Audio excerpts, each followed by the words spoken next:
A deafening crash shattered the early morning quiet, followed by a scream that tore through the neighborhood like a klaxon. I bolted from bed, heart hammering, and raced to the window.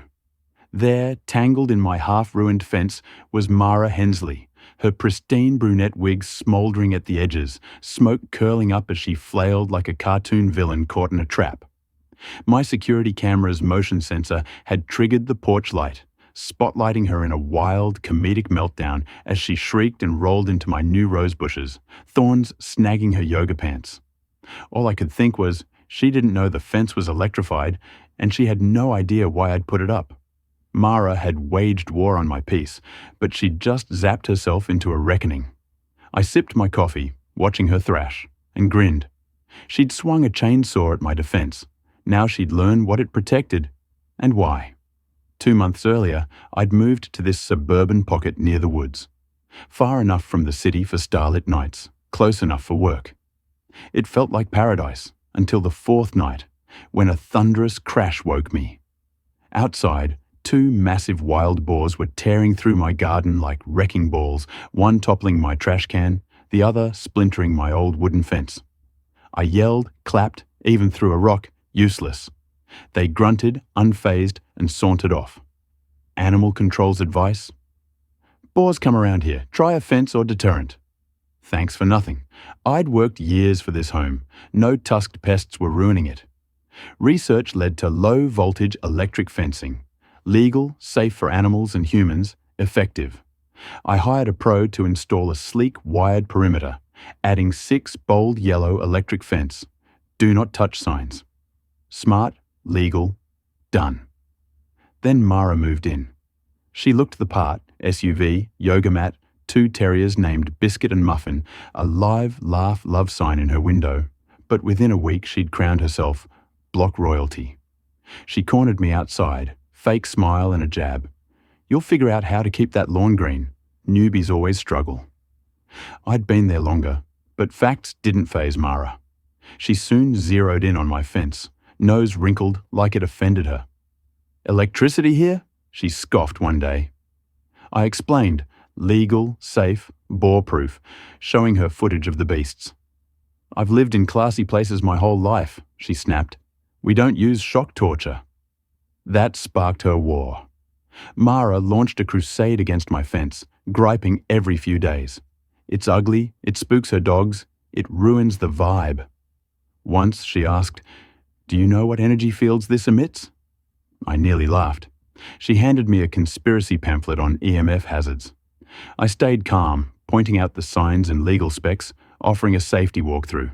She refused, escalating instead. Fake HOA complaints claimed I endangered pets and aesthetic cohesion. The HOA ignored her. Anonymous notes about community safety hit my mailbox. Her cursive matched her dog's birthday banner. I didn't bite, knowing she'd trip up. I didn't expect it to be so spectacular.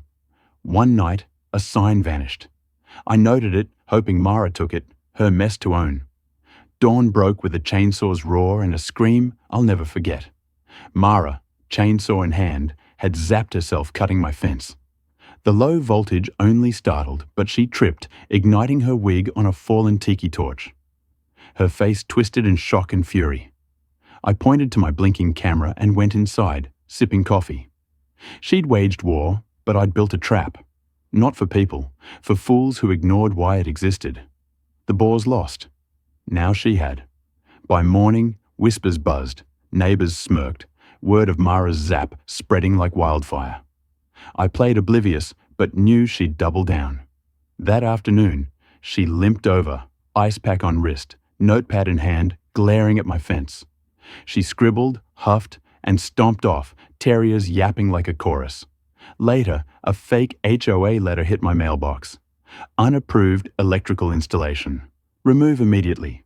Signed, Mara H. HOA, Enforcement Liaison. Hilarious.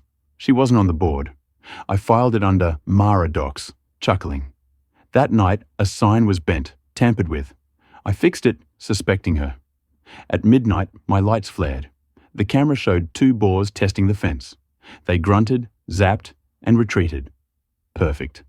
I posted the clip online, reminding folks why it stood. Neighbours praised it. Glad it's there. Those things are scary. Mara fired back, accusing me of harming wildlife and kids. I let her rant. 2 days later, she banged on my door with a laminated folder of complaints, preaching about property values and pet trauma. Is the fence legal? Signed? I asked. She stormed off, folder flapping. Nights later, louder rustling. 3 boars, bigger, meaner, rammed the fence. It zapped them back. I marvelled. Without it, they'd trash everything. Mara's crusade wasn't just petty, it was dangerous. I mailed the HOA stills of the Boars, noting, "This is why it's here.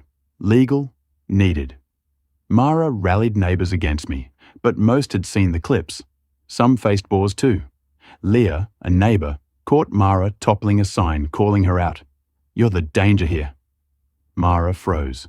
Sunrise brought the climax. Coffee in hand, I heard a chainsaw's erratic buzz. Outside, Mara and a hired guy sliced my fence. She yelled orders, pacing like a foreman, then grabbed a bracket. Snap, sizzle, scream. She jolted back, splashing into my pond, wig flying. The guy dropped the saw, stunned. I recorded. Evidence, not spite. Soaked and raging, she charged my door. "You did this!" "It's on camera, Mara. You cut it, ignored signs, brought a saw." She faltered, dragging the guy home. Police arrived soon after. I showed them signs, footage. They laughed. "She's a regular. Thinks she runs everything." They documented her vandalism. That afternoon, Mara posted online, claiming I'd electrocuted her, begging for sympathy. Neighbours fired back. Signs were up. Why a chainsaw?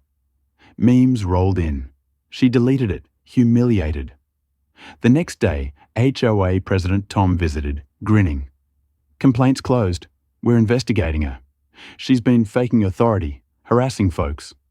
He invited me to the next meeting to clear my name. I agreed, for truth, not revenge. Friday's meeting was packed. Mara arrived, neck brace, cane, sling, limping like a soap star. Whispers flew. She'd sue, bring witnesses. I presented bore clips, fence approvals, her chainsaw chaos. Laughter erupted when she flopped into the pond. She leapt up, claiming I'd staged it, calling the fence a death trap. Neighbours debunked her. Jake, a vet, saw her sneak around. Sarah felt safer with it. Her hired guy confessed she'd pressured him. Tom ruled Mara's banned from meetings for a year. Complaints verified. Applause rippled. She sat, deflated. I left, lighter. Truth won. Next night, a crash. Boars hit Mara's yard, splintering her fence, smashing flamingos, trashing her garden. She emerged at noon, defeated, as animal control confirmed it. Neighbours gawked. I watched from curtains, not gloating, just noting nature's irony. She'd fought my defence and lost hers. Days later, she holed up. No posts, no rants. I reinforced my fence. Solar wiring, brighter signs, extra cameras for peace, not just Boars. Then a moving truck cleared her house. She vanished, movers hauling her stuff, no goodbye. A for sale sign followed. Neighbours threw a farewell bash. Mara became a legend, a cautionary tale swapped over beers. My fence held. Boars stayed out. I added a bench by the pond, savouring quiet sunsets. One night, a boar eyed me from the woods, then left. Lesson learned. Tom later gave me a thank you note, waived fees, and a line. "Kids play safe now, thanks to you." Worth it. Mara faded. Rumours.